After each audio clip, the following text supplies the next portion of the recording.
स्टारस्केप के पॉडकास्ट में आपका स्वागत है। मेरा नाम अमिताभ पांडे है। मेरे साथ हैं आमिर जो हमारे स्टार गाइड हैं। तो कोई तारा खो तो नहीं गया आसमान के? सारे तारे सही सलामत हैं या कुछ कोई खास घटना से होने वाली है, सुना है मैंने।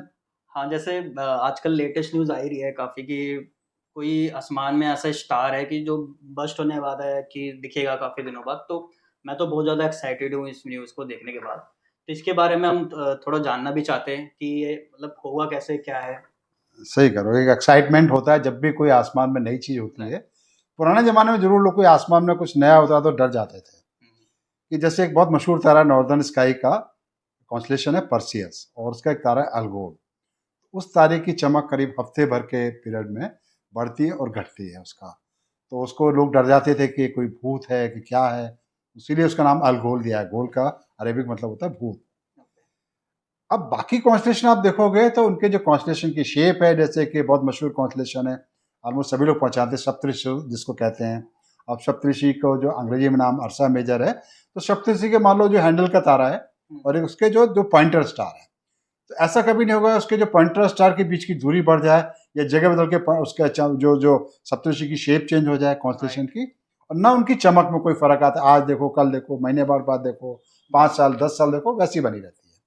ऐसे अपवाद जैसे कि परसियस का अल्गोल था, ऐसे ही और एक करीब आपका 17वीं शताब्दी 18वीं शताब्दी में देखा गया था। 17वीं शताब्दी के एंड में एक तारा है, कॉन्स्टलेशन है कोरोना बोरियालिस।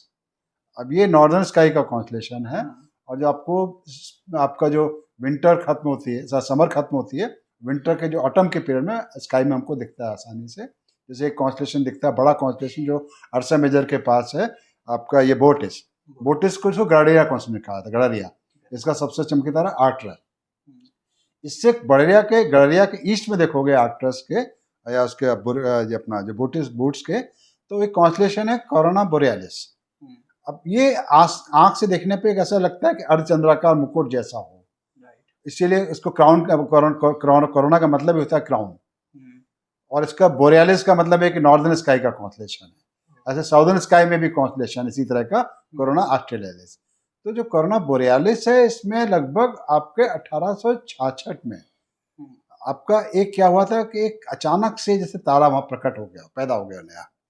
क्योंकि वहां पे खाली जगह थी, जो वो जहाँ पे कोई तारा नहीं था इस कॉन्स्टलेशन के अंदर, वहां पे एक नया तारा दिखने लगा। फिर ये घटना दोबारा रिपीट हुई 1946 में, लगभग 80 साल के बाद। फिर वहीं पे पुरानी जगह पे जो नया तारा देखा था, फिर से नया तारा दिखा।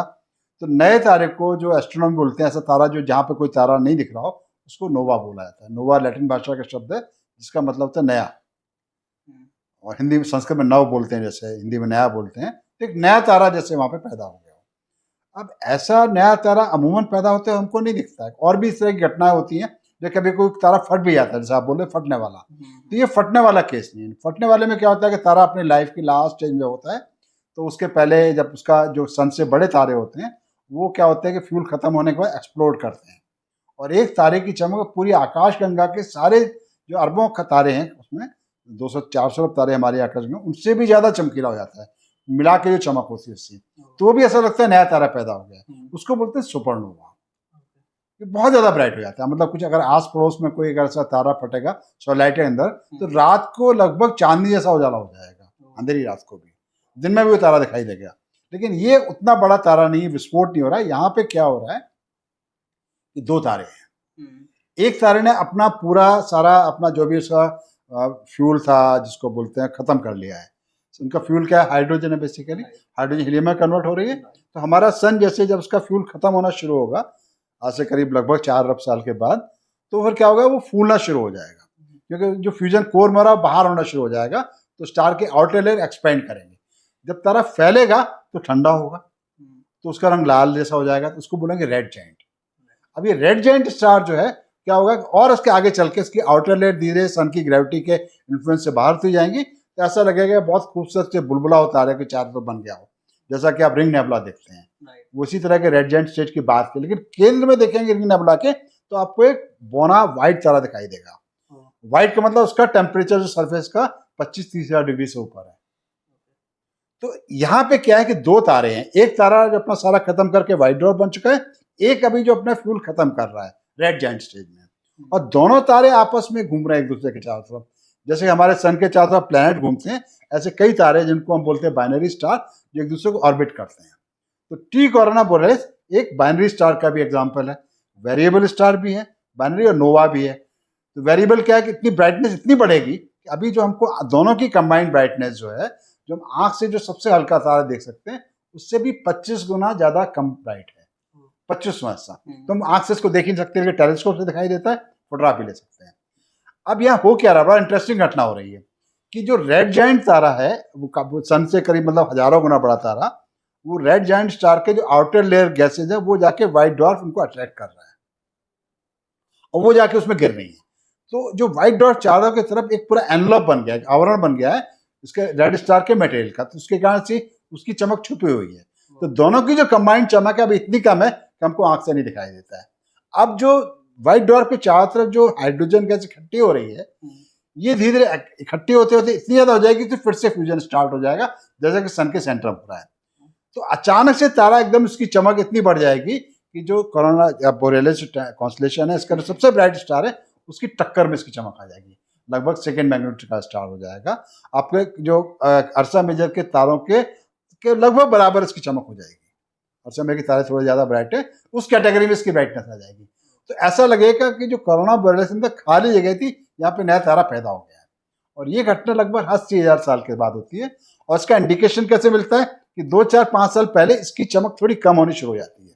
ये क्यों कम हो रही है कि नया मेटेरियल जो एक्यूमुलेट हो रहा है इसके चारों तरफ, जो व्हाइट डॉर्फ के चारों तरफ, इसने उसको और ज्यादा ढक लिया है, तो उसकी ब्राइटनेस थोड़ी और कम हो गई। अब जब ये फ्यूजन फिर से स्टार्ट होगा तो इसकी चमक इतनी ज्यादा हो जाएगी कि आसमान हमारे लिए नया गेस्ट स्टार आ जाए। तो गेस्ट स्टार भी बोलते हैं, लेकिन मेहमान तारा। तो ये नोवा हमारे लिए एक नया आसमान में मेहमान होगा। और सभी लोगों से गुजारिश करता हूँ इस नए मेहमान से आके जरूर मिलें, क्योंकि मेहमान हमारी जिंदगी में एक ही बार आता है। इससे पहले 80 साल पहले आया था, अब इसके बाद 80 साल के बाद आएगा, तो हमको हमारी जिंदगी में दोबारा देखने का इसका मौका नहीं मिलेगा। तो लाइफ टाइम इवेंट है और उसको जरूर देखना चाहिए। Wow, so I am so excited. मैं तो अभी से रेडी हो जाऊंगा, सारा कुछ अपना सेटअप लेके। तो मैं तो मुक्तेश्वर ऑब्जर्वेटरी में रहूँगा, वहाँ हैंडल कर रहा हूँ। बाकी आप सब लोग तो जो भी आपके नियरेस्ट ऑब्जर्वेटरी पड़ेगी वहाँ विजिट कर सकते हैं इस रेयर इवेंट को देखने के लिए सर। हाँ, तो इस तरह की घटनाओं के बारे में और भी होगी, अगले हफ्ते में फिर बात करेंगे। जैसे कि अभी एक नया मेहमान आ रहा है और एक चीज गायब होने वाली है, वो मिस्ट्री है सैटर्न के रिंग्स गायब कैसे हो रहे हैं। राइट, तो उसके बारे में अगले हफ्ते बात करेंगे। फिर अभी सन पे बहुत एक्टिविटी चल रही है, सन स्पॉट बन रहे हैं, तो सन स्पॉट क्या होते हैं, कैसे बनते हैं, इसके बारे में बात करेंगे। तो सभी का धन्यवाद। अगले ही वीडियो ब्लॉग में फिर से हमारी मुलाकात होगी। Bye, thank you.